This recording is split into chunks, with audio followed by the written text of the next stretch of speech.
Soap operas have long been the battleground for dramatic extremes, where love triangles twist into labyrinths and secrets erupt like volcanoes, captivating audiences with their unyielding pace and emotional rawness. The Bold and the Beautiful, the CBS staple that's enthralled viewers since 1987 with its sun-drenched Los Angeles glamour and familial feuds, has once again ignited debate with a storyline that treads treacherous territory, the blurred lines of consent in a moment of passion turned peril. At the center of this maelstrom is Luna Nozawa, a character driven by obsessive longing for Will Spencer, who crosses a profound ethical boundary by engaging in intimacy with him under false pretenses, impersonating his girlfriend while he's incapacitated by alcohol, and subsequently discovering a pregnancy. Fans, ever vocal in their devotion to the show's moral compass, have decried the narrative's reluctance to explicitly label the incident as rape or sexual assault, arguing it normalizes ambiguity in a genre that should champion clarity on such grave matters. Into this fray steps Heather Tom, the Emmy-winning powerhouse who embodies Will's mother, Katie Logan, with a blend of fierce protectiveness and steely resolve. Not content to merely perform in this charged arc, Tom also contributes as a writer and director on the series, lending her multifaceted perspective to its evolution. In a revealing conversation, she laid bare her personal stance, unflinchingly addressing the consent vacuum at the plot's core. To be honest, if it were my son, I would view what happened as an issue of consent and that there wasn't much consent happening in that instance, she stated, her words cutting through the show's soapy veneer like a scalpel. And so yeah, I would view it as a sexual assault. This admission wasn't a detached analysis but a visceral reaction rooted in maternal instinct, highlighting the chasm between fictional drama and real-world ramifications. Tom's portrayal of Katie Logan has always been a study in maternal ferocity, a businesswoman navigating corporate intrigue while safeguarding her family's heart.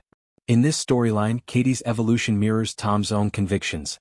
She begins with uncertainty, sifting through the fog of her son's hazy recollection, but arrives at a resolute acknowledgement of assault. Katie does get to where she does definitely think that her son was assaulted, Tom elaborated. She definitely uses that terminology. She definitely didn't necessarily start off there. This character arc, penned with sensitivity amid the show's rapid-fire scripting, allows for nuance. Katie's initial denial gives way to advocacy, educating viewers on the spectrum of violation where intoxication erodes agency. It's a bold choice in a medium often criticized for sensationalism, transforming potential exploitation into a platform for dialogue. As a mother to sons Zane and Jake with husband John Schneider, James Aker, Tom infuses her performance with authenticity drawn from lived experience. But I think that for me personally, as a person, as a woman, as a mother, consent is very important to me, she affirmed, her voice steady with conviction. This isn't abstract advocacy, it's a principle woven into her parenting tapestry. I have talked about consent with my son from the very beginning, she revealed, painting a picture of proactive education in a household where open discourse trumps taboo. Zane, her eldest, has grown up with these conversations normalized, a counterpoint to the silences Tom observed in her own youth. It's something that me, growing up, it was not necessarily at the forefront of how we were raised and how society saw it and how people spoke about things, she reflected, tracing the generational shift with poignant clarity. This evolution in societal norms, fueled by movements like #MeToo and Time's Up, has reshaped how consent is framed, from a perfunctory yes, to an ongoing, enthusiastic dialogue. Tom's emphasis on its universality underscores a key takeaway. I use this terminology with my child, and I think that it definitely is not a gender-conditional thing. In an era where assault narratives often center female victims, her insistence on bidirectional education challenges binaries, empowering boys to recognize boundaries as both protectors and protected. It's a message that resonates beyond the screen, urging families to dismantle the myths that equate masculinity with unchecked desire. The controversy enveloping Luna's actions isn't isolated. The Bold and the Beautiful has a storied history of provocative plots, from corporate espionage laced with romance to health crises that test loyalties. Creator William J. Bell envisioned a show that mirrored life's messiness, blending high-stakes drama with relatable human frailties. Yet, this arc has drawn sharper scrutiny with online forums ablaze over the pregnancy twist. Does it romanticize deception or does it catalyze justice?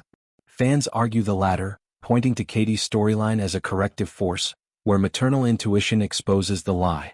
Tom's dual role allows her to shape this redemption, directing scenes that linger on Will's confusion and Luna's unraveling facade, humanizing without excusing. Heather Tom's career trajectory adds gravitas to her voice. A four-time Daytime Emmy winner for her roles across soaps like One Life to Live and The Young and the Restless, she transitioned seamlessly into producing and helming episodes, her keen eye elevating the genre's craft. Off-screen, she's an advocate for women's empowerment, serving on boards and mentoring aspiring talents. This plotline, under her influence, becomes more than melodrama. It's a mirror to cultural reckonings, where shows once derided for implausibility now tackle taboos head-on. By voicing her truth, Tom bridges the gap between character and creator, inviting viewers to interrogate their own assumptions. Critics applaud this depth, noting how it contrasts with the show's lighter fare, fashion shows, yacht parties and whirlwind weddings. Yet, the backlash underscores soap's tightrope: entertain while enlightening. Tom's approach, grounded in personal ethos, ensures the story educates without preaching, using Katie's journey to affirm that consent isn't negotiable, regardless of intent or outcome. As Luna's obsession spirals, the narrative probes obsession's dangers, consent's fragility, and healing's possibility.